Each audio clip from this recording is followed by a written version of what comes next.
কালকে যে সাংচি মার্কেটে ঘুরতে গিয়ে আমাদের সাথে এমন এমন কাণ্ডগুলো হবে বলে আমরা জীবনে নেই ভাবেছিলাম। চলো তোমরা ভিডিওটা প্রথম থেকে দেখো কেমন কি হয়েছে আমাদের সাথে কাণ্ডগুলো।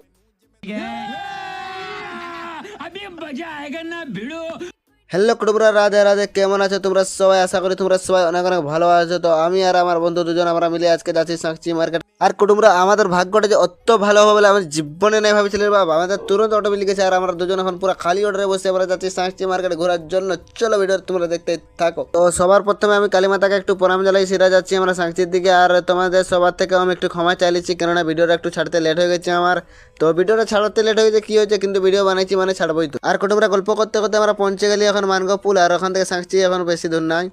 আর কি বলবো, খোলার অটোর ভিতরে দমে ভিড় ছিল, তার জন্য আমরা ভিডিও নাই বানাতে পারি। আর সাংচি মার্কেট এখন আমরা পৌঁছে গেছি, চলো তোমরা দেখতে থাকো।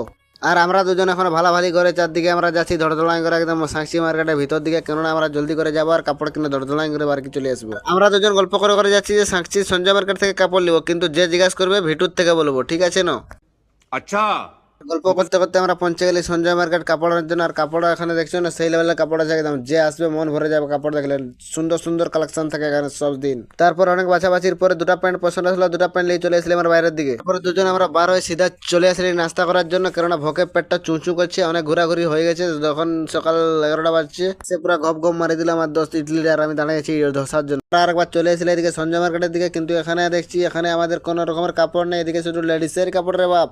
তারপর ওখানে বেশি ঘোরাঘুরি না করে সিধা আমরা বাইরের দিকে আসতেছিল। আর বাইরের দিকে আসে এগুলো কি দেখলি রে বাপ, এখানে পুরো সেই লেভেলের ঝগড়াঝাটি চলতেছিল, পুলিশ পুরো ডাঙাতে ছিল পুরো দোকানদার। ওইসব ঝগড়াঝাটি দেখে আমাদের কোনো লাভ নেই, তো সিধা আমরা ওখান থেকে সিধা চলে আসে অটো ধরার জন্য, কেননা আমরা আসবো এখন রুম, অনেক দেরি হচ্ছে এখন, আসে আমাদের কাজেও লাগতে হবে। আর সাংচির থেকে আমরা অটো ধরে আসতেছিলি, আর মানগাঁও পুলটা পৌঁছিতে আমরা একটা ভিউ দেখতে পারি যেটা অসাধারণ হয়েছে একদম। আর এই যে মানগাঁও পুলটা একটা বনছে উপরটা ওভারব্রিজটা, তো এটা বনে গেলে একদম সেই দেখাবে একদম।